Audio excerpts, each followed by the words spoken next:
Shalom, real quick, give it all praise to Yahweh, Hashem, Yahshua, Hashem, Rakakodah, Shalom, to the 144,000 rest of the elect out there, Shalom to you all. And I'm going to entitle this video, I ask all Israelites to pray for these two demons. You know what I mean? What type of, there's different type of prayers, right? You know what I mean? I'm going to tell you what type of prayer to pray for these guys, but I ask that all you Israelites in the Hebrew Israelite community, among the former One Westers, all of y'all, please put prayers up continually against these two demons. So I'm gonna let you listen to this. These guys are bitch made. They're low life. They're pieces of shit. They're worse than Comfy, Tazadakia. And you know what happened to Tazadakia. So let's go ahead and listen to this. And this see what this is. This is what a minute. I started from about here. Let me let you listen.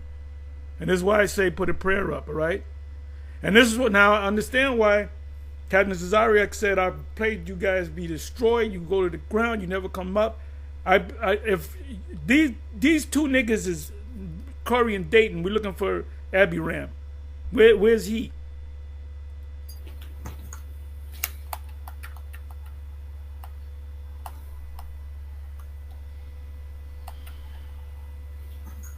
No matter how you slice it, the nations will not be saved. No matter how you slice it, only the Israelites will be saved.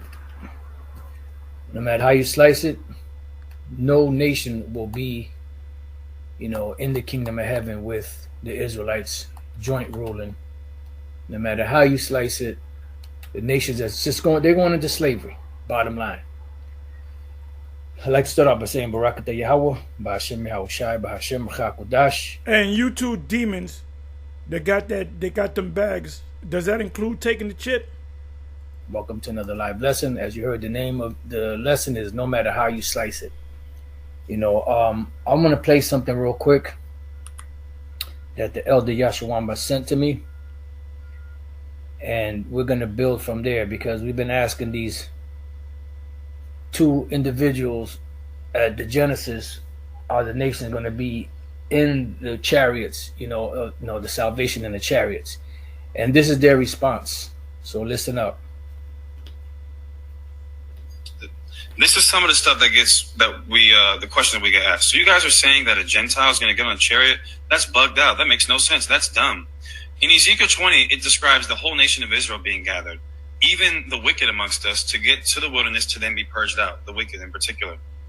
That would mean someone who assaults children, someone who burns people alive, an idolater, someone who I'm not going to say it for YouTube, someone who forcefully lays down with a woman, they would be gathered there too. So this show you that these guys are emotional. With all that scholarly skill that they possess, that argument goes back years about the whole grape thing. They're against it. But like I said, these guys are, let's go to the Hebrew word and let's go to the Greek word and let's deal with this. And this used to happen. That's when the emotions got you. Got it. Like I said, anything that you do when it comes to these scriptures, you got to take the emotions out and put it on the side. You guys are still emotional over that stuff. Because you guys are not scholars. You're not deep. You're only deep when you want to be deep. I think it's crazier so you would much rather look to your left on the chariot and see someone who is a serial grapeist, but he just happens to be the same stock as you, than to see some Gentile who keeps the commandments? Now let me bring this back again. Let me just do this and show. I don't got to show you the law. I showed you the law on grape, and I'm not saying to do it because it's disrespecting the father. In other words, you don't do that. You don't teach your son, see that woman over there, just go ahead and grape her, man, because I got a lot of money. No, it was a disrespect to the father, because the father chooses who that daughter's gonna who he's gonna give his daughter away to. So for another guy to come in and take it, if they're not engaged, if they're engaged, you get put to death, even though they didn't consummate their engagement into marriage. So there was a disrespect to go and see a woman and say, let me ask you something. You got a husband? You got a Fiance? No. I'm only 12 years old. My father's, considering it, but he hasn't chosen anything. But okay, I'm going to take you. The father get mad as hell. The father might want to say, I want to kill that nigga. But guess what? The law comes in. You can't kill him. But the punishment is, he got to give you 50 shekels of silver. You look at how much 50 shekels of silver is. Scholars say that a shekel is 4 ounces of silver. So we're talking, what is it? It's 200 ounces of silver. And silver was a lot of money back then. I did the math once. I forget what the whole thing is. I go into the money thing. Individuals at the Genesis are the nations going to be in the chariots, the salvation in the chariots. And this is their response. So listen up. Now, mind you, I believe it right here. They say no. They did say that nations are going to be saved. The salvation that is talking about ultimately being saved is, if you're in America, the salvation is only going to apply in Babylon the Great, America. If you happen to be an Israelite of the elect in America, in Babylon, you will get beamed up if you're one of the elect of Israel. The rest of Israel that's not elect, they're going to die here with the other nations. You got every nation on the earth in America, right? Chinese, Japanese, and you name it, they're here. They're going to be, including the Edomites. Now, one Edomite is going to make it, for the record. This is some of the stuff the question that we get asked. So you guys are saying that a Gentile is going to get on a chariot? That's bugged out. That makes no sense. That's dumb. In Ezekiel 20, it describes the whole nation of Israel being gathered, even the wicked amongst us, to get to the wilderness to then be purged out, the wicked in particular. That would mean someone who assaults children, someone who burns people alive. He said someone who assaults children. That's emotions, right? He took the scholarly hat off. Someone that burns somebody alive. Let's see if you can burn somebody alive according to the scriptures. Let me just put in the word burn.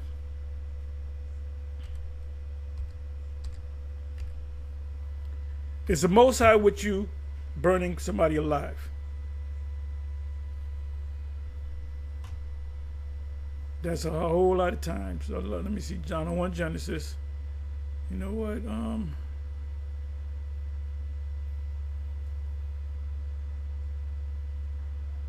I should have looked up burnt as well.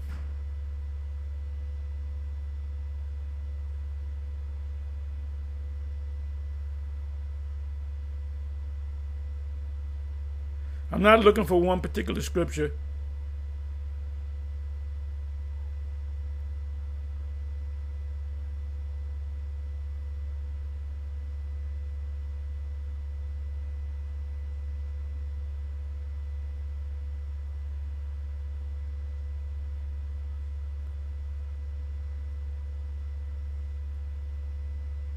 Give me a second, y'all.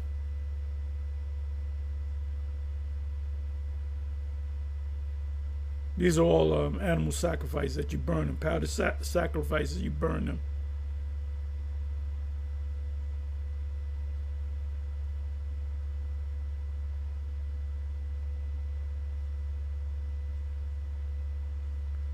The priest shall burn. The priest shall burn.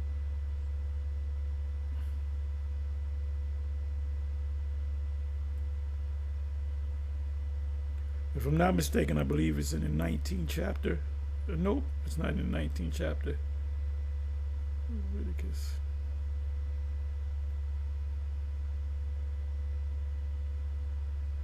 It's definitely not in Numbers.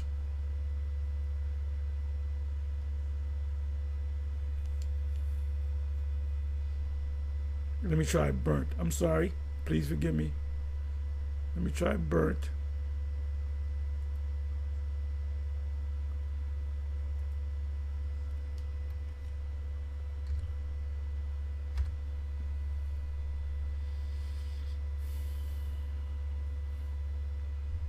That's even more times.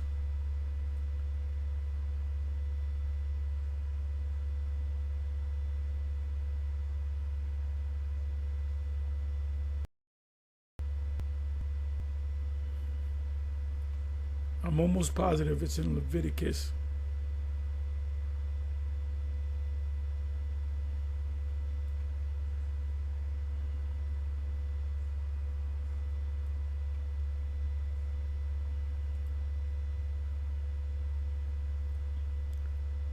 It's either Leviticus 19 or Leviticus 21. I hadn't gone through this in a while. Please bear with me.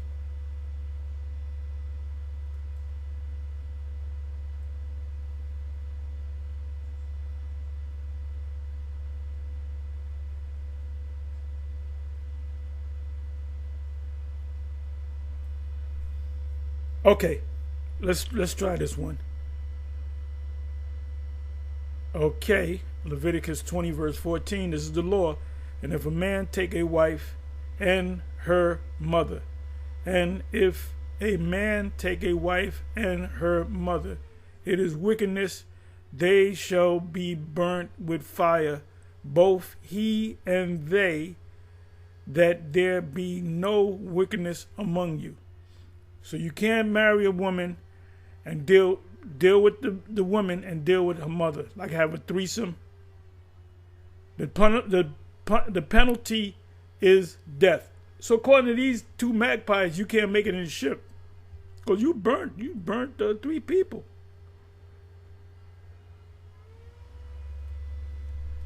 Leviticus 21 and 9. And the daughter of any priest, Hakar called himself a priest, right?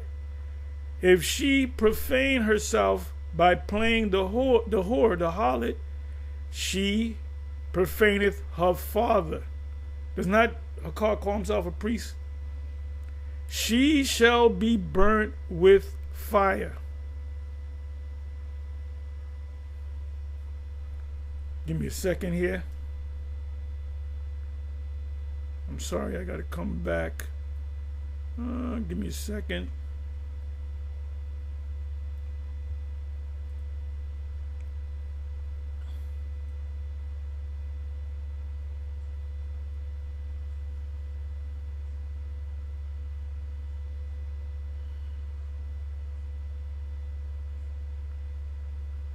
Okay, this is Judah and Tamar, because she played the harlot. But she was more, ultimately in playing the harlot, she was more righteous than Judah. Judah, the tribe of Judah, the father of the Judites. This hoe is more righteous than him, because she was never a hoe, she did it one time. That's all you got to do is do it one time. If there's money involved, I only did it once. Well, guess what? You're officially a hoe. Here's your hoe papers.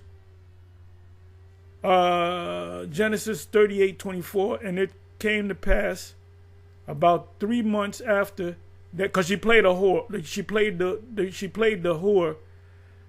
So he's thinking he was laying with a prostitute. He didn't have no money. He did he gave his signet and staff as what do you call it? Not usury. Damn, there's a word. It's a collateral. There's a biblical word. I can't think of the word. A pledge. He didn't have nothing to give. The agreement was for I believe it was a sheep, which is a barter system. And he said, "Well, I don't have the sheep on me, but I'm gonna give you my staff and my signet ring and so forth. And when I give you the sheep, you give me my stuff back." So she was impregnated by this guy. She set this guy up, but she did it in righteousness. She supplanted him in righteousness. So when he came back to get his signet, she wasn't around, because that was the thing. Okay, now you're the father. You are the father. You know, because he was his one son died. The other son didn't want. He spilled the seed on the ground.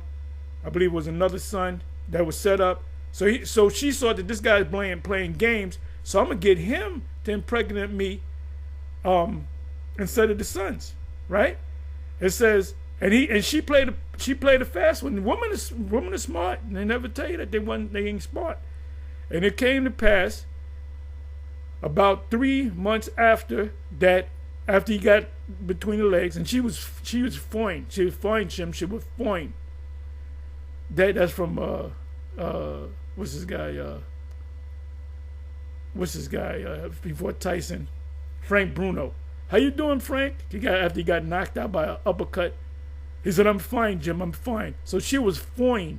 All right. That is joking around. That it was told Judah, saying, "Tamar, thy daughter-in-law, have played the harlot." One time. And also, behold, she is with child. Oh no, I got a whole pregnant by whoredom. And Judah said, "Bring her forth and let her be burnt." That was the father of Judah. I believe you two magpies are Judites, right? So that's what your father did. So let's go ahead and open it up.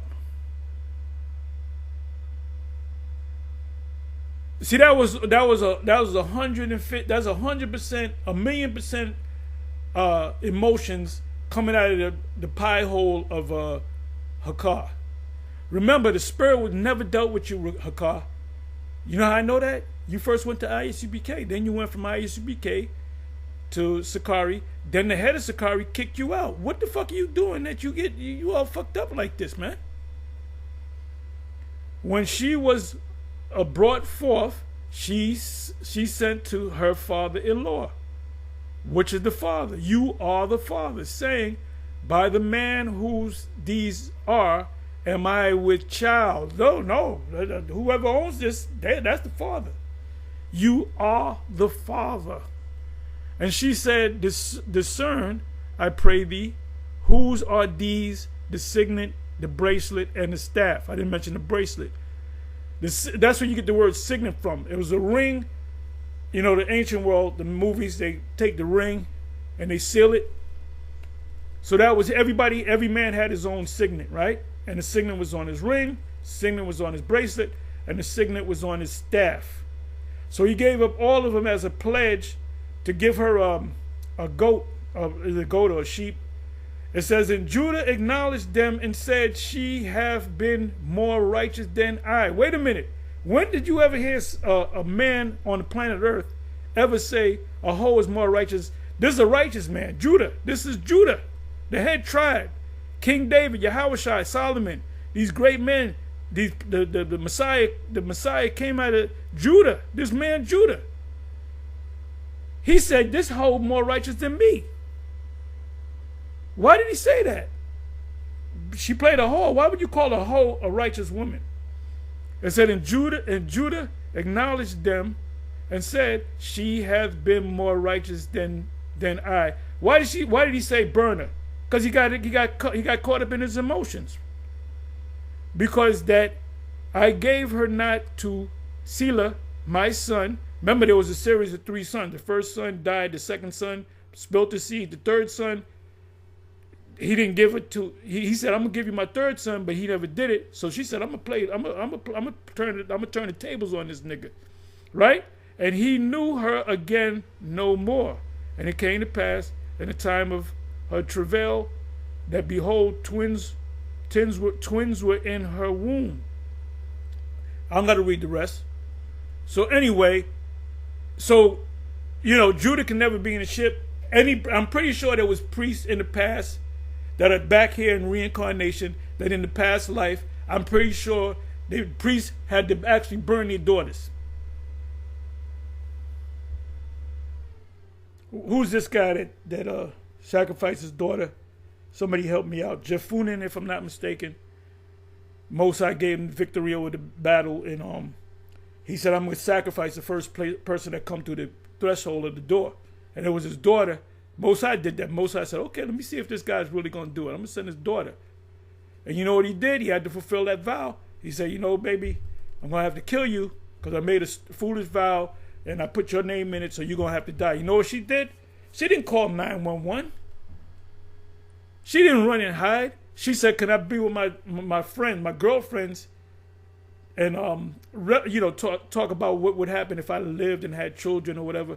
So he said, "Yeah, I believe her for a month or a certain time." So she was walking up and down with her girlfriends, And they were hugging. I'm going to miss you, baby. I'm going to miss you.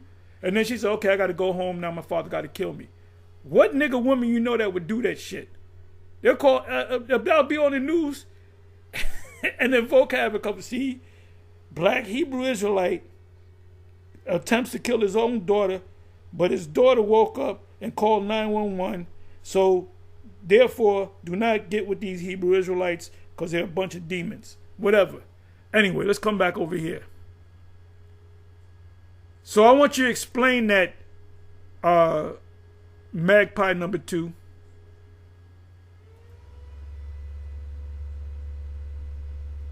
An idolater, someone who I'm not going to say it for YouTube, someone who forcefully lays down with a woman.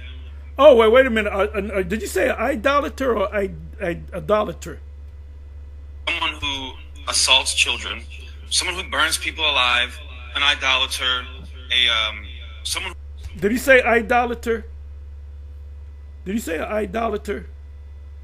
Did he say, he said idolater, right? I'm not going to say it for YouTube, someone who forcefully lays down with a woman, they would be gathered there too. If the woman's not engaged, you can forcefully lay down with her. Okay?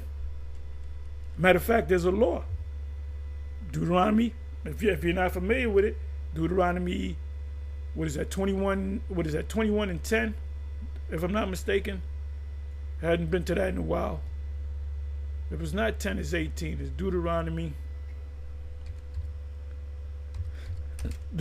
21 and 10. I believe it's 10.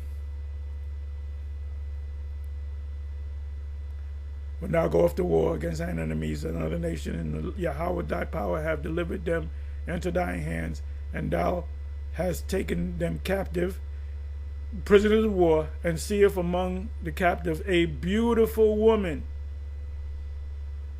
The law says this: you can take her, but you gotta give her a month to mourn her people. You gotta cut her hair off, you gotta cut her nails off. Then you put on the clothing that you want on her, and then you pop her, whether she likes it or not. But the Lord says you gotta give them a time to mourn. So, let's come on back. And like I said, I see why. Where the hell am I? I see why Captain Desariac said what he said. He said he wished the very worst of these guys. And I'm with you 100%, Captain Desariac. I'm going to put it in prayers. These dudes are worse than, Tazadakia. So you're saying it's crazier so you would much rather look to your left on the chariot and see someone who is a serial rapist, but he just happens to be the same stock as you, than to see some Gentile who keeps the commandments? So here he goes putting the Gentiles over an Israelite. He's definitely caught up in his emotions. But guess what? These two guys are young men. They're novices. What did the scripture tell you about a novice? I want to say, do you love God more, or do you hate Gentiles more? Which one? They clearly hate Gentiles. Yeah, and you clearly love the Gentiles. And I hope you two guys are ultimately Hamites. I hope that. I hope that you guys are Hamites. You just two jazzy Hamites. You're not in the ship. We realize, we see through the spirit, and we see that you are goddamn, like, we see the spirit in you, right? We see the spirit of a Sudanese in both of y'all. Hassan saying, but I'm light skinned. I got wavy hair. I said, well, you got you're a Sudanese, Egyptian, laid with certain Edomite women and had you. So if you guys are two Hamites, you're gonna be my slaves. You're gonna be my slaves. All right. So I pray that you guys are heathens, are real heathens. I pray that you guys are goyim. You heard it from the horse's mouth. I didn't make it up. You could replay it, when you get a chance and you want. Pretty much he's saying that the nations that are going to be saved here in America, the actual heathens, are going to be in the chariots. say, would you rather be in a chariot with a, a grapist, or And he was definitely talking about us. They mad at us. They mad at us. You know, they despise us, GMS. or a murderer, or whatever, however he put it. First of all, the ones that make it out of here are going to be the elect. There ain't going to be no, Even if they committed rape, or King David, he committed the act of adultery and murder. He murdered that guy. And by the way, Uriah is not a Hamite. You two dumb hammerheads. Uriah is an Israelite living in the land of Canaan. Because who was living in the land of Canaan? Israel. You didn't know that he was a Gentile because he's Uriah. That's the land of Canaan. It's like saying Uriah the Canaanite. The Hittite, meaning the Hittite was, we cleaned them out. Remember, we cleaned them out. No. The only two or few that didn't get put to death were the two men. Go back to Judges. I'm not Judges. Joshua. Where they made them, because they made a vow. They said, "Oh, we came from a long distance." They were lying. They were always there. So they believed them, and then they found out that they were always there, but they lied, and they said, "Well, we made an oath saying that we're not going to kill you, but we're going to put you in slavery. We're going to make you hewers of wood and drawers of water." That's slavery. Or a demon on the chariot. All right? The ones that make it out of here are those that came through great tribulation. The Lord is not going to deliver the Israelites. Yeah, but David's not going to make it because he committed adultery and a murder. Right? Israelites out of great tribulation. He allowed, as an old man, David allowed his men to bring a 12-year-old girl, I believe she's from the tribe of Issachar, to rub up on him. So he was a dirty old man, according to these guys. The elect, and then bring them into the wilderness and destroy them. All right? The nations are not going to be on the chariots. Bottom line. But these devils are going to keep going at it because they must have got a nice designer bag full of a good chunk of change, which is being devalued by the day. That's right. These guys definitely sold out. They're definitely coming. You know what? When Tazadaki was doing what he's doing, what camp was the camp that said these guys are sold out? Who first said that? The men of GMS, starting from the leadership on down. So this is just based off of just some precepts that I was putting together. I was doing a little reading last night, and went through some of the books in Revelations, and a couple of scriptures popped out at me. So I wanted to kind of build a lesson around that, on how throughout history, we as a nation of Israel have gone into captivity under every nation. Every nation has had a hand, in our captivity, demise, hardships, so on and so forth. All right. Now, some of those nations, they did all right for us. Some of them were a lot more wicked, but at the end of the day, they're all still going into captivity. Let's start off first with Jeremiah 30, verse 16. And then from there, we're going to go to another precept. Jeremiah chapter 30, verse 16. You know what's a good scripture? Joel 3, 6, 7 verse, 8 verse. It says, "We shall sell them to the Sabians." That's something that's got to be addressed. What's going to happen is, and we say that's talking about taskmaster, but it says we're going to sell them. The Most High going to sell the Greeks, the Grecians unto us, and we're going to sell the Grecians unto the Sabians. Meaning, you're going to have what's called can you call it feudalism? You're going to have the overlords. I'm going to look up the word feudalism. Overlords, vassals, which is the middle class, and serfs. Esau is going to be a serf, pretty much. These other nations are going to be in between serfs and vassals. They're going to be able to do things, grow things, make things happen, grow, corn and wheat or whatever whatever they make, jewelry or whatever, there's tribute is going to be kicked up to us. All right?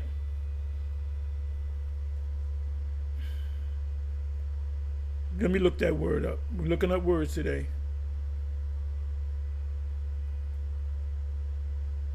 Okay. Let me see. How could I frame this?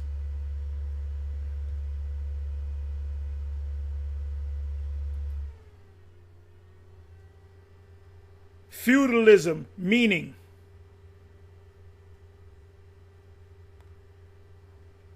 feudalism, the dominant social system in medieval Europe in which the nobility overlords held lands from the crown in exchange for military service, and vassals. I was right. You got the nobles or the overlords. Vassals were in turn tenants of the nobles.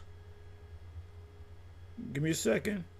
While the peasants or serfs, I say feudalism, our kingdom is going to be a feudal kingdom. All right? The Roman Empire, the pagan Roman Empire 2,000 years ago was feudalism, right?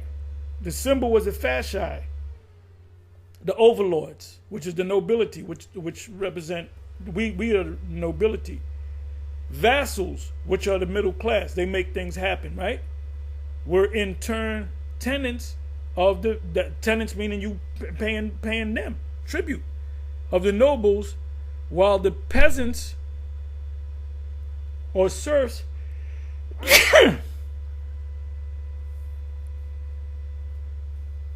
the serfs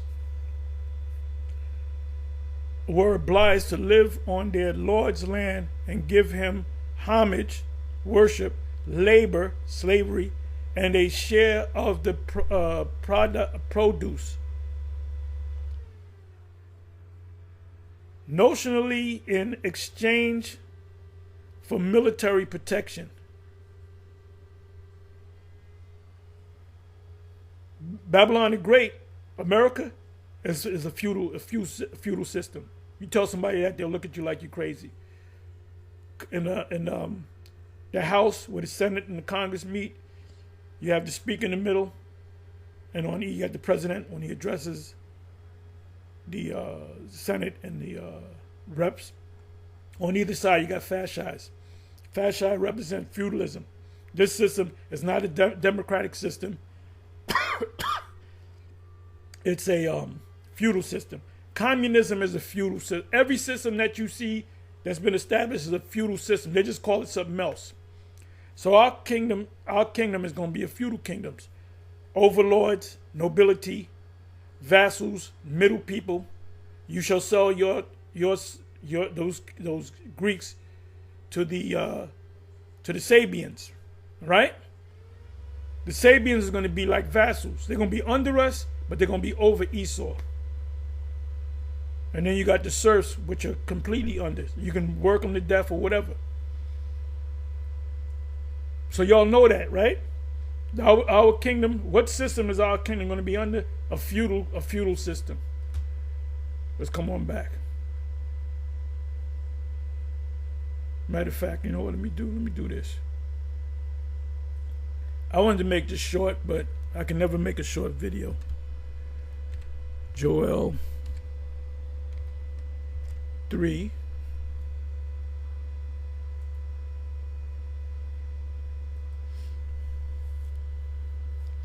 These other nations are not going to catch the hell that the Edomite Esau is going to catch. But they're going to be under us. So if we want to kick their ass, we can kick their ass. Want to work them, work them.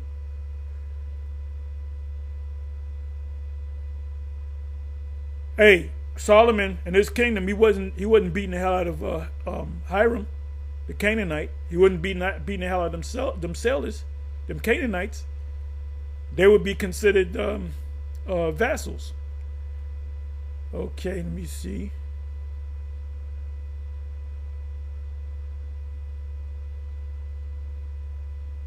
Okay, let me try here. 6th verse. The the sons also of Yahweh and the sons of Jerusalem, have ye sold unto the Grecians. The Arabs was a part of that, that ye might remove them far from their border. You remove them to America. Behold, I will raise them out of the place, the place is America, and other places, but the bulk of the elect, the majority of the elect is going to come out of America, right?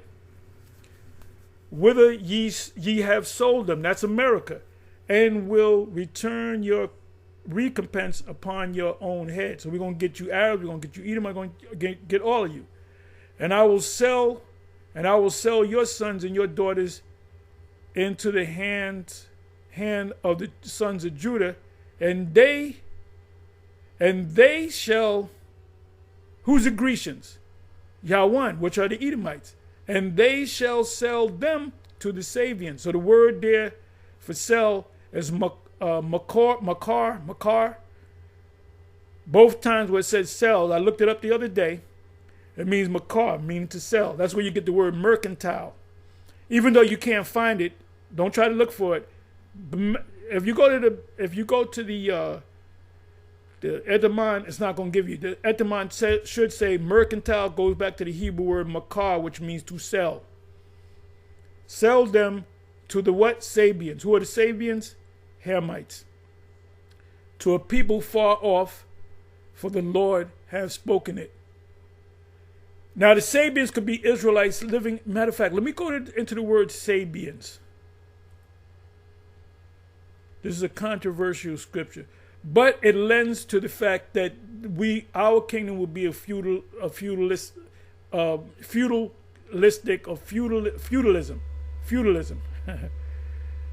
me look up the word Sabians, because when we had Israelites living in the land of Canaan, Uriah the Hittite was not a Canaanite. You dummies! He was an Israelite living in the land of Canaan. That land of Canaan, formerly known as the land of the Hittites, the Sabians. Let's look up the word the Sabians.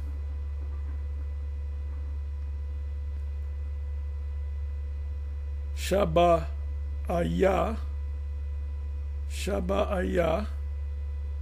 Sabian, drunkard, or he who is coming, the people of the nation of Sheba. Remember the queen of Sheba. When King Solomon had his kingdom, all these kings were coming to him, giving him gifts, because he was the king of that region, that whole region. But you had minor kings of other nations that paid homage to him. That's feudalism. That's feudalism, man. Descendants of Sabian.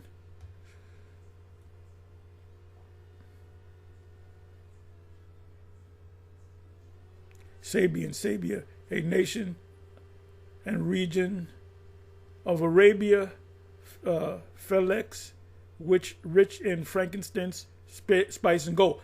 That's why the queen of Sheba. What did she bring? Spices, because they were rich in that. So they said, well, let's give him a lot of resources from our land to pay homage to King Solomon. Why did everybody pay homage to this guy? And there was peace for 40 years? Because that's Yahweh Shai. That was a little bit of the kingdom. But the kingdom is going to be expanded. Isaiah chapter 54, about the fourth verse or so, first two verses, it says, lengthen thy cords. Solomon's kingdom is on pause right now. Did not the Lord tell King David that your son Solomon, that come from between your loins, that his kingdom is going to be everlasting? But wait a minute, Solomon's kingdom only was 40 years. Yeah, but it was suspended. I got a suspended license for 30 days. Guess what? That doesn't mean my license was taken away and said I couldn't drive for 30 days. Unless you got a restricted license. That's what I always did. And I put about 50 places that I would go. I'm going over here, my grandmother over here, my mom over here, my woman over there.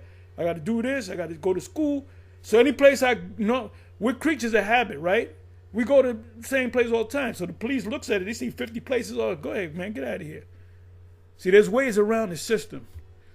It says spices, gold, and gems. Yep. And I give you the scriptures. 1 Kings 10:1, Isaiah 60 verse 6. What is that? Slavery. So guess what? Feudalism is the word of the day. Our kingdom is going to be, it's not going to be a democracy. Ain't nobody going to vote for nobody. We're going to vote that King David get off that throne, and we want Paul to be, or whatever, right? It's not going to be a democracy. It's not going to be communism. It's going to be feudalism. Every nation is under a feudalistic system. Isaiah 60:6. That's talking about what? That's talking about them being enslaved. Either they're going to be vassals or they're going to be serfs, right? And we're going to be the overlords, the nobility.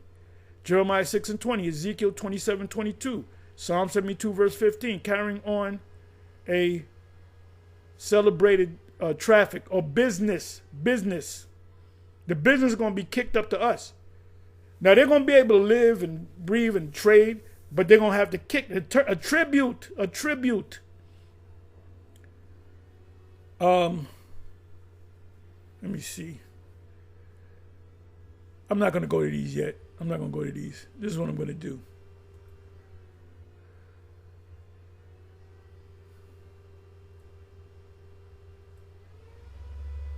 Feudalism meaning in history. Let me see. Meaning in here. Let's try that. There it is.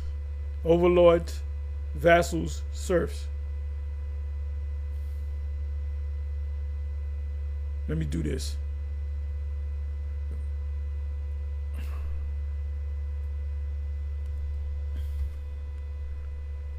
Let me see Rome. Let me just put in Rome. Feudalism, Rome. Feudalism, ancient Rome. There was no Roman feudalism. Instead, feudalism emerged in Europe after the fall of the Roman Empire. I don't know why he's saying that. Maybe it's because feudalism consists of three different parts. Maybe it was the overlords and the serfs, and that's it. Feudalism. Let me do this.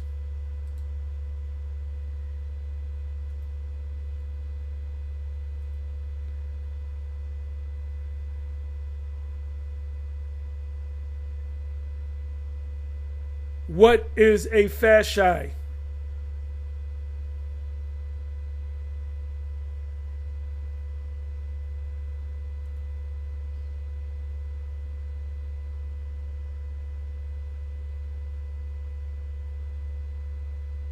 Fasci, thin but those sheets of connective tissue. Okay, let me go to images. No, I didn't get, okay. Fasci, let me go Rome.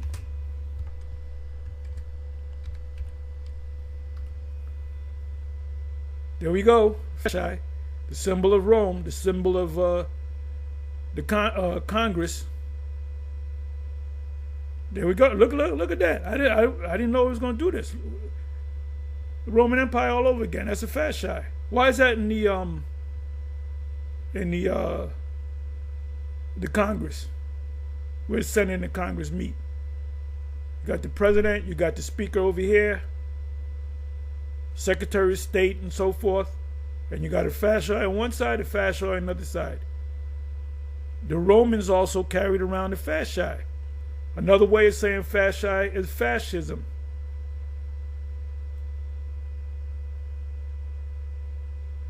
Give me a second.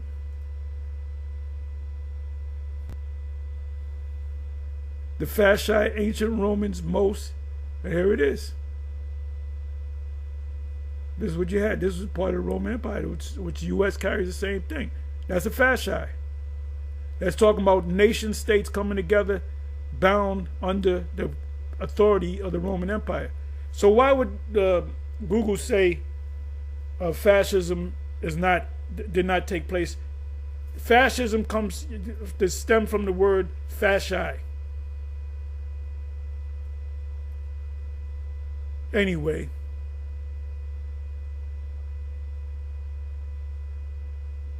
listen to a little bit more. I didn't want to make this long, but says, therefore all they that devour thee shall be devoured. Right? So the Edom, every single nation, I don't know, I got to do research on that. Every single, because you had nation that was were not great powers. It was these nations that became great powers that took us down. Going back, that's why when you go to Ezekiel 25 and 12 on down, it mentions the same nations that's mentioned in Isaiah 11. Because you had little nations that never got any problem. They never put us into slavery, but they're going into captivity anyway because we are the lords, the overlords. Okay, let's listen to a little bit more. The Assyrians, the Babylonians, so on and so forth. All that devour thee shall be devoured, and all thine adversaries. All of the nations are. And now all of them hated us at one time or another. Our adversaries, every last one of them, no matter how you slice it. Every one of them, in case you don't understand. Whether you put us into captivity or not.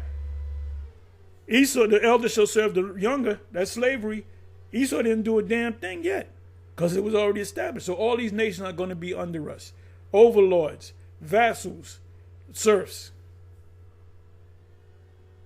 In case you don't understand all thine enemies, every one of them shall go into captivity. So all of the heathen. I'll give you an example that Rome was a feudalistic system. Gladiators they found kids that were strong. They were strong and athletic. They're gonna make them a gladiator. They go through the ranks and they become famous among the people. And you know what they do? The emperor gives them a wooden sword. That means you're free. Does that mean he becomes a noble? Not necessarily. That means he becomes a vassal because he got money. They shower him with gifts. Women love him, and he becomes this famous guy. He's a vassal, and sometimes a vassal becomes he might fall in love with a woman whose parents are overlords. So his sons become overlords. He becomes an overlord, because he mingled himself among them. So you have children; they become overlords, right? So you can move up in rank from serfs to overlords. Am I right? So a gladiator would get his freedom, and then what happened was these gladiators went up and came from peasants. Gladiators. They went to the state of vassals.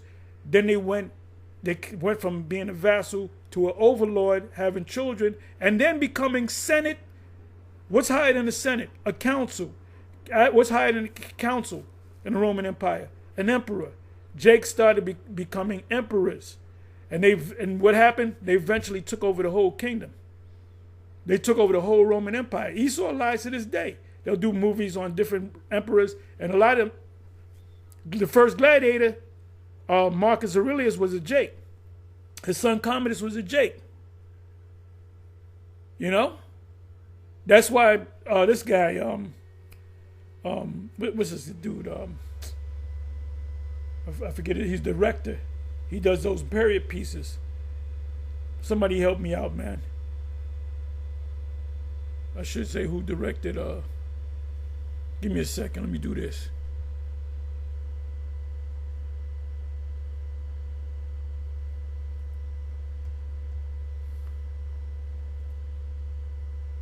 Ridley Scott. So when he did the Gladiator 2, he had Denzel play the part of Mike Cranus because he knew that they were Jake. But when he did the first Gladiator, he should have had Jake actors play the parts of was it Commodus and Marcus Aurelius. So they got to be true to the game. They got to be true to the game. Let's listen a little bit more. I'm sorry I made this long. Nations are going to go into captivity. Bottom line. And they that spoil thee shall be a spoil, and all that prey appear for a prey. Yahweh Bashem Yahushai will restore health unto thee, and I will heal thee of thy wounds, And what are the wounds? The putrefying sores. But outside of the wickedness that Jake's done, the beatings, the hardships, the curses, being up under these nations, and everything that they've done to us. Here in America, the purposeful way that we live, these projects. There was a video I was watching of these devils that did a study on rats to see how they would do in a jacked up, messed up environment. And them rats was, it was just horrible.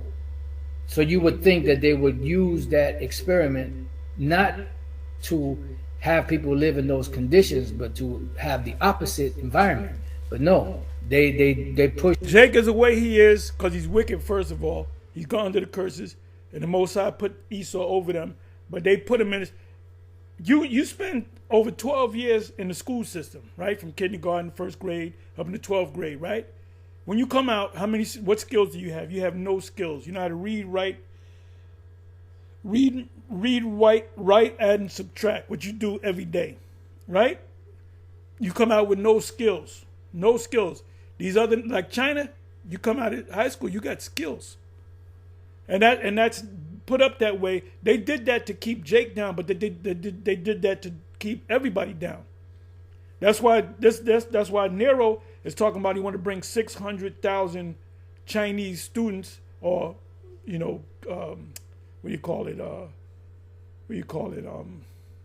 tech workers, because they know how to do things. He's saying, yeah, the Americans don't. Why is that? Because you people didn't teach us tech. You didn't teach us. You didn't give us any skills. So y'all did that. So it's backfiring on you. You kicked out a bunch of the Latin tribes. Now you're talking about bringing in, and that 600,000 going to go to about 6 million. He don't give a fuck about you. He's an overlord among other overlords, and the middle class. What is being destroyed? The middle class, the vassals, and then you got the serfs, which are us. You want to get rid of certain serfs and keep other serfs, and just keep them on the bottom. This whole system is designed to keep you down and to keep Esau down. That's why these other nations are coming in now. Esau is doing just as bad as Jake.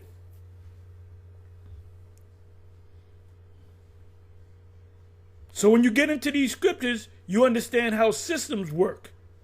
See, a lot of guys, they'll hit this, give me that precept, hit me with that precept. But they don't know how to filter everything around them through the scriptures.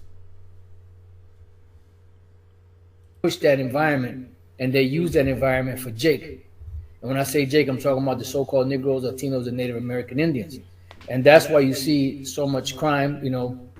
First and foremost is the curses upon us, and second of all, it's the conditions that we live in, which is a direct, cause of the curses. Curse shall thou be in the city, curse shall thou be in the field. We're in this situation because we're under the curses mainly of Deuteronomy chapter 28. Now you got vocab. Well, that Deuteronomy 28:6 is not talking about what you guys are talking about.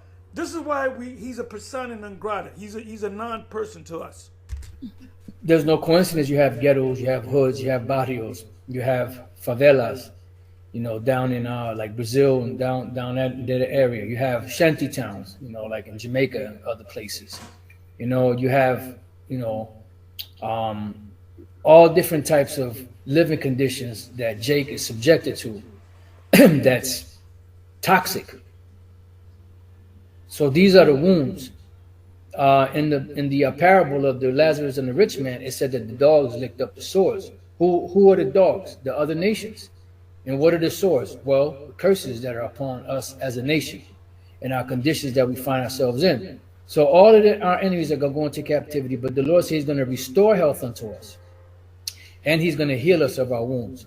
Save the Lord Yahweh Bashem Yahshua, because they called thee an outcast, saying, this is Zion whom no man seeketh after. So there's no one out there that is pleading our cause.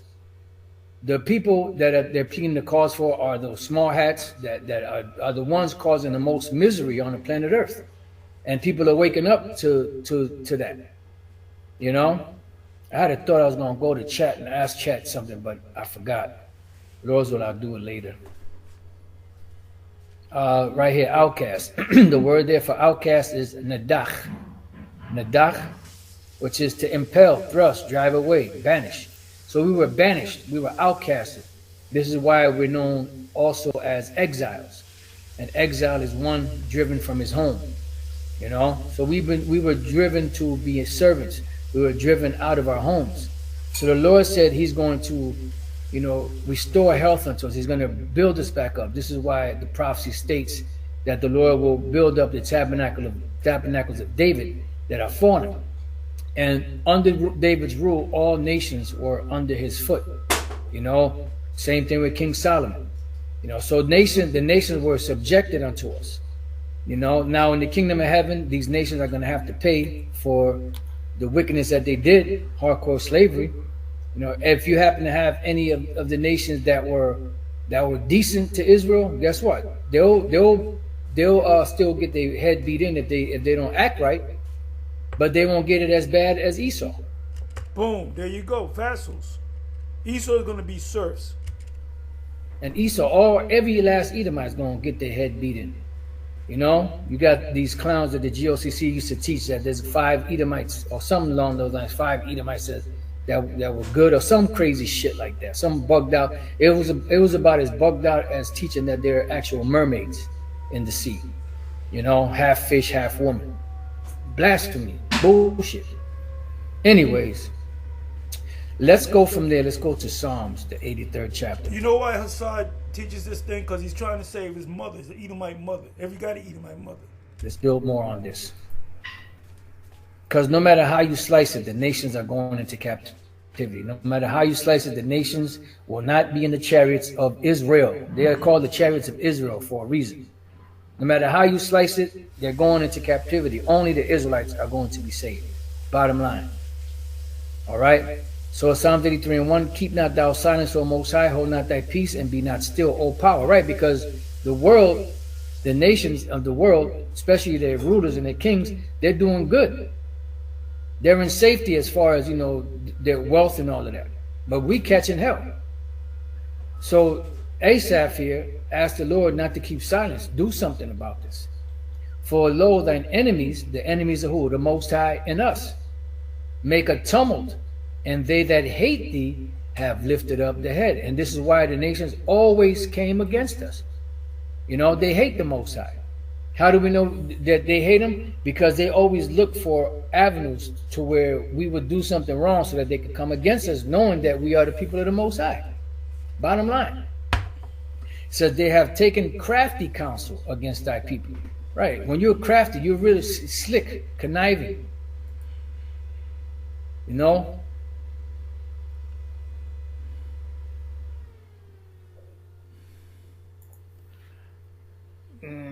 Definition. Clever at achieving one's aims by indirect or deceitful methods. And this is what Esau does.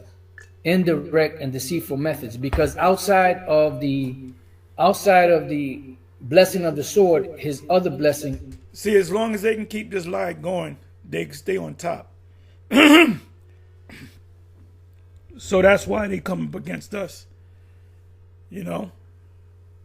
Because as soon as the truth comes out, then that's going to change everybody's mind state.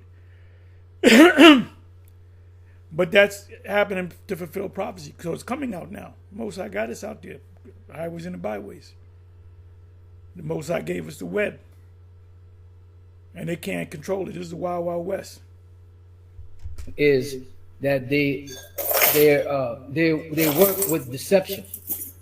All right. So outside of the blessing of the sword, their other blessing is deception.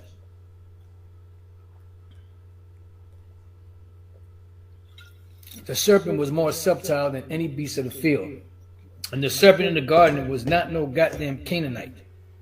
First of all, the Canaanites didn't exist at that time. The Canaanites didn't come till way later.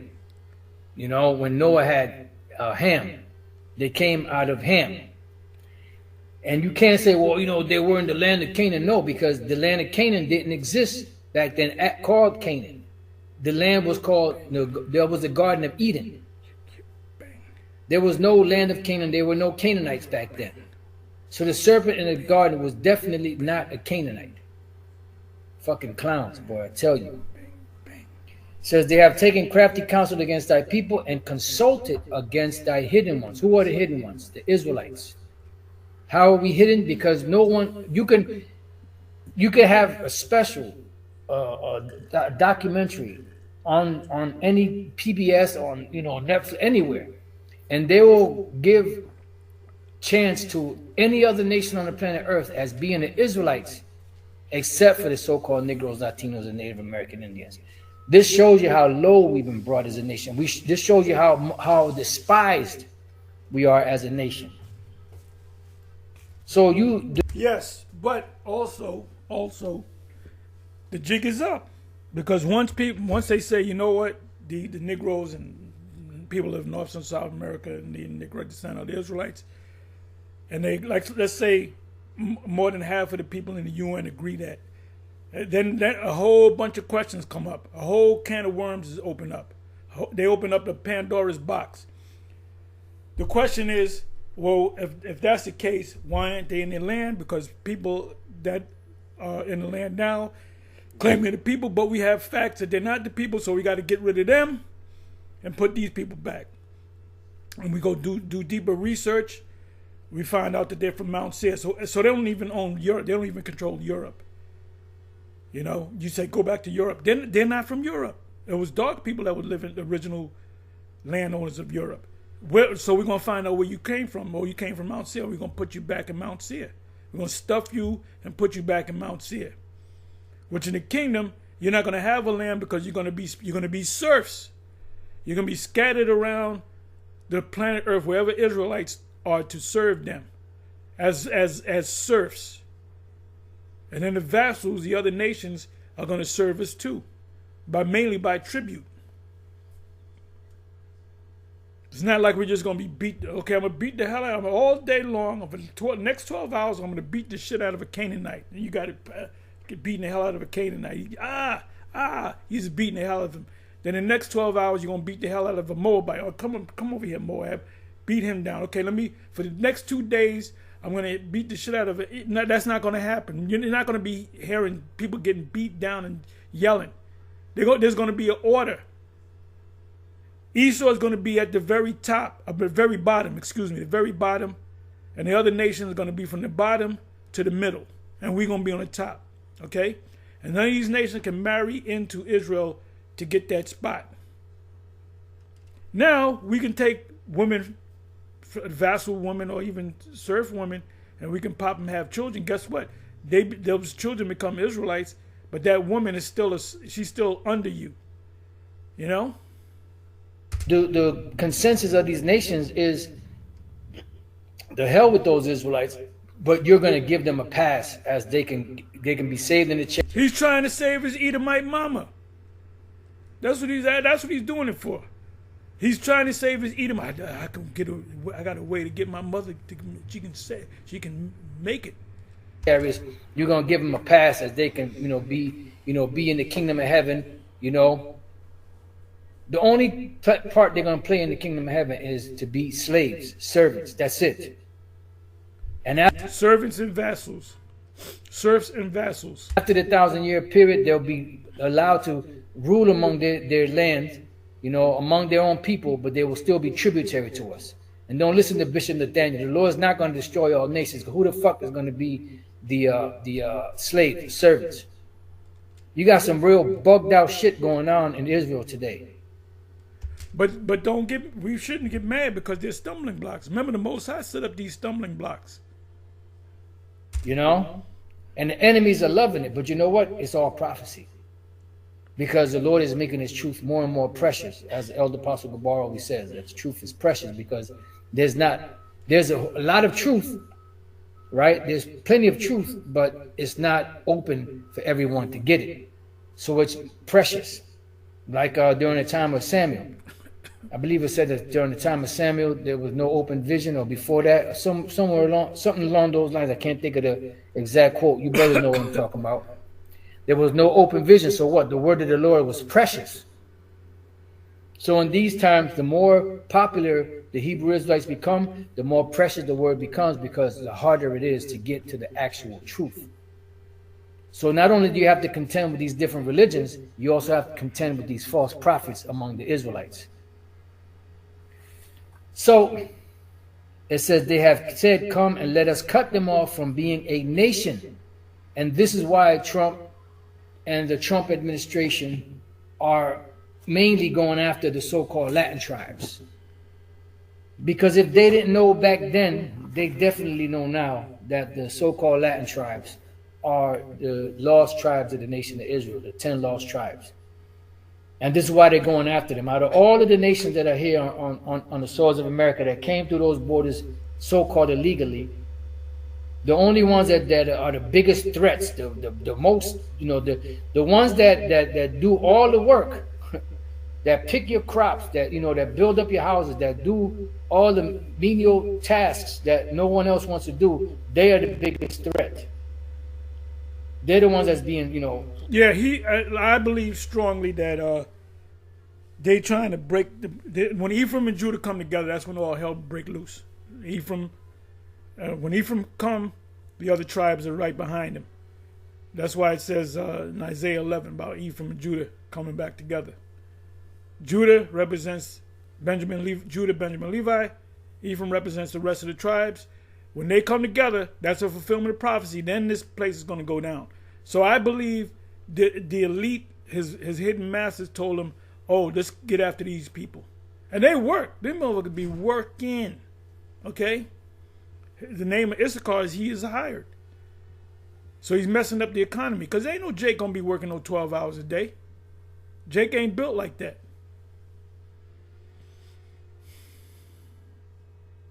So they're trying to upset the prophecies.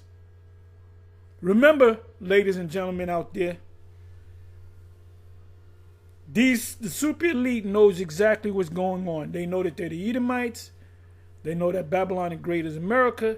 They know this place is going to be destroyed. They know that chipping, the mass worldwide chipping, is a fulfillment of Revelation 13:16. They know that we're the Israelites. They know the different tribes. They know that Abba Bivens was John the Baptist and Elijah. They know that the angels are coming back. That's why they're scared of these UFOs, UAPs. And they get together with Congress and the Senate, and they talk about it. These naval people, these Air Force people. They talk about the one guy that they questioned. They said, "What would you say their technology based upon ours?" The guy said, "I would say they're 1,000 years more advanced than us." You can't deal with somebody that's you take up the modern army today against the Roman army. You bringing them artillery weapons, and you're bringing them fighter jets. You would U.S. would completely wipe out the Roman Empire and all of its legions. Completely wipe them out inside of an hour. We're talking about this technology is 2,000 years more advanced than the technology of the pagan Roman Empire. This guy said, what is the difference in technology between our technology? We're talking about the latest fighter jet is known as a F stands for fighter, a fighter jet 35, which is more advanced than the F-16. This guy stood up and sat down and said, I would say their technology is 1,000 years more advanced than ours. So guess what? You're going to lose that fight terribly. There'll be no place found in heaven.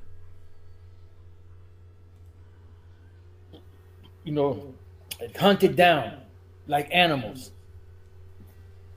Why is that? Because they don't want the nation of Israel to come back together. And when we come back together, that's your ass. Every last one of you. Every last one of you. That's why I said what it said in Jeremiah. At that point where the Lord is gathering all of the tribes. And the ball is already in motion. There's nothing you can do to turn it back. It says that the name of Israel may be no more in remembrance. Now, the name Israel is still around. The land is still called that. You can still speak about it. You can still hear this name Israel, but that it be not in remembrance in who? among the Israelites, the true Israelites, the so-called Negroes, Latinos, and Native American Indians. When you call yourself black, when you call yourself Latino, when you call yourself Native American Indian, when you call yourself Baptist, Buddhist, Methodist, Muslim, whatever, you're not a threat. You know, Asiatic black man, you're not a threat to Esau. Yeah, because the small hats ain't going after Sarnet and them. The black Muslims and all the shit that Farrakhan said about the small hats, they ain't going after him. The threat are the Israelites, the prophets, not just Israelites, the prophets. And they know who the prophets are. They know that GMS is the premier camp of the prophets. That's the title right there. But when you start... We are over all of y'all. All of y'all. We over all of y'all. That's supreme Ebonics. Calling yourself an Israelite, a Hebrew Israelite, a true man of the law, or people of the Most High, Yahweh Shem El Shai, that's when you become a threat. Right? So the word here for remembrance should be the word Zakar. Yep, Zakar. Right? And I want to show you something, that the name of Israel may be no more in remembrance. Zakar. Right? To remember, recall, call to mind. So that this name, that we would not call ourselves by this name. Why? Because they did an excellent job in erasing it through their crafty counsels, through their deception. Now, I want to go real quick, just building on that word real quick. In the book of Revelation chapter 11, right? This goes hand in hand with the valley of dry bones in Ezekiel 37, all right? The bones represent the whole house of Israel in a dead state mentally. So here in Revelation 11:8, and their dead bodies, meaning the dead bodies or the spiritually dead bodies of the Israelites, shall lie in the street of that great city, which is what? America, which spiritually is called... I'm sorry, I'm thinking about something. I'm sorry.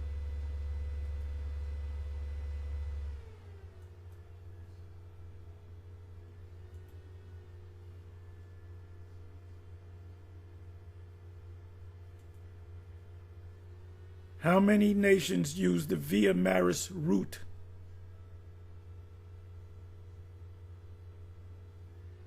Okay, I was thinking about this because Deuteronomy 28:68, you got vocab, and certain other people say that, oh, that's talking about when the Romans, 70 AD, they subjugated the Israelites, and they took the males that were 17 years and older from Palestine, Levant to Egypt, and they went on ships. They never went on ships. I want to see, I thought Rome was going to come up. It said the question of how many nations use the Via Maris is not applicable because it was an ancient trade route and no longer exists as a single entity. However, the route connected numerous ancient regions and modern countries, including Egypt, Israel, Palestine, Lebanon, Syria, Turkey, Iraq, and Iran. Let me try to open this up. The Via Maris was an ancient trade route considered Egypt.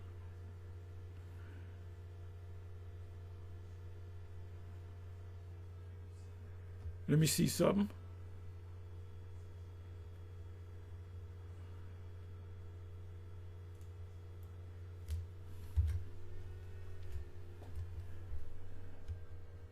Did the Roman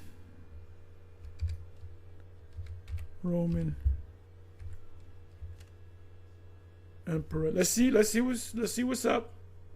Did the Roman Empire use the Via Maris route? Let's see what it says. Yes, Tawada. Yes, the Roman Empire made extensive and crucial use of the Via Maris route. The Romans recognized its strategic importance and incorporated it into their extensive network of paved roads, using it for trade. Who did they trade? When they took over the Judah, Jerusalem, They took the men that were 17 years and older, and they sent them down to Egypt. And that the route takes you from Palestine right down into Egypt. So they never went on ships. So for you guys to say, oh, Deuteronomy 28:68 took place during 70 AD is bullshit, because it was men, it wasn't women. It said man slaves and women slaves. There are extensive networks of paved roads using it. We got paved roads over here, right? Using it for trade. What things did you trade? Communication and military purposes. In fact, the name Via Maris, meaning way of the sea was the Mediterranean, in Latin, is a Roman term. Let me see. The Roman Empire used Maris root. Let me put it this way: for slaves. Let's see what slaves. Yes, the Roman Empire utilizes the Via Maris route. Now we showed you Turkey, Iran. We mentioned a whole lot of nations in that region that all use that. It was a famous route. If you're on the East Coast, you want to go from New York City to Florida, take 95. That's the route that you take. Yes, the Roman Empire utilizes the Via Maris for the transport of various goods and people, including slaves. This ancient highway, remember they wasn't on ship. They didn't get on ship. That route is on land.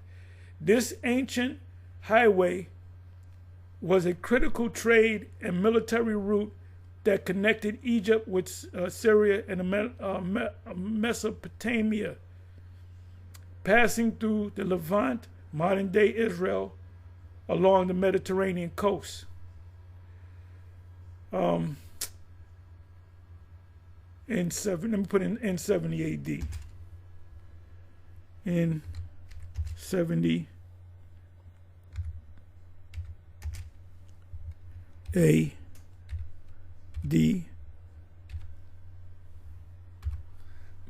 Let's see what happens.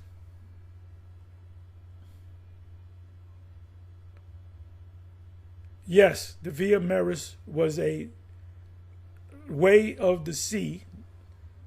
They would be east of the Mediterranean, was a crucial land route used by the Roman Empire for the movement of goods, troops, and people, including slaves, especially following the great Jewish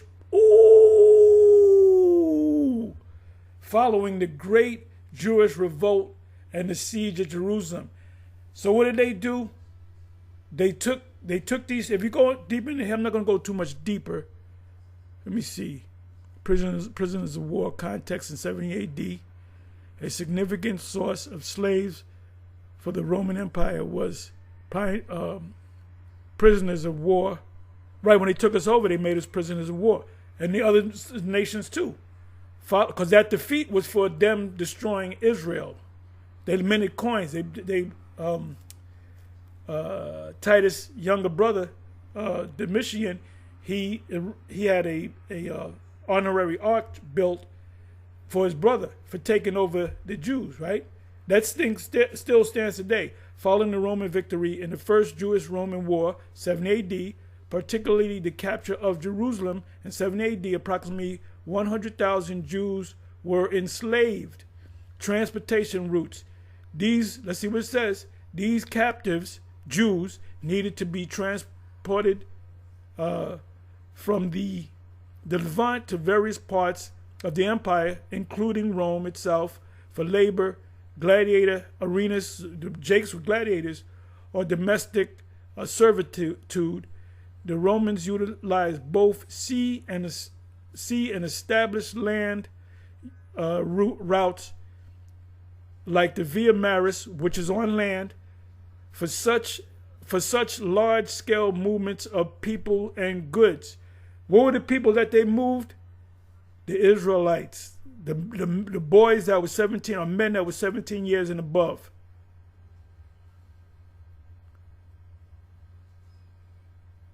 Here we go. Via Maris significance. The Via Maris, which connected Egypt and the Levant, Israel, with Anatolia and Mesopotamia, which is north of Israel, or Jerusalem, was one of the most important overland trade and military routes in the region. Its strategic importance meant it was well maintained. The road was well maintained. There's a lot of trade going on. It controlled by the Romans, making it a logical choice for moving large number of people under God. And that includes the Israelites. That includes the Israelites. Wow.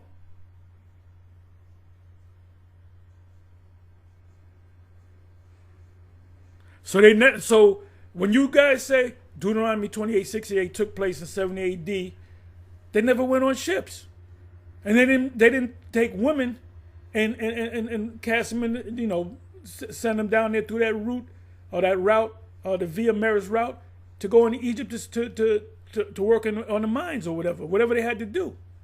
Because remember, Egypt was a part of the Roman Empire. So when they captured somebody, they said, well, let's put them, we need more workers in Egypt. So let's send these Israelite men and let them work in the mines and so forth. So shut the fuck up, man. Deuteronomy 28:68. Deuteronomy 28:68 took place during the so-called triangle trade, or the triangle slave trade. It wasn't just slaves; it was commodities too, from Europe to West Africa to America, back to Europe. That's why it's called the triangle trade. And you had slaves, you had different commodities on the ship, and you motherfuckers gonna do that. We're gonna take you Edomites, and we're gonna scatter you throughout all these different where these Israelites are, because you're gonna be servants unto them. So you guys are losing, man. Anyway, let me close this. Shalom, on to the next.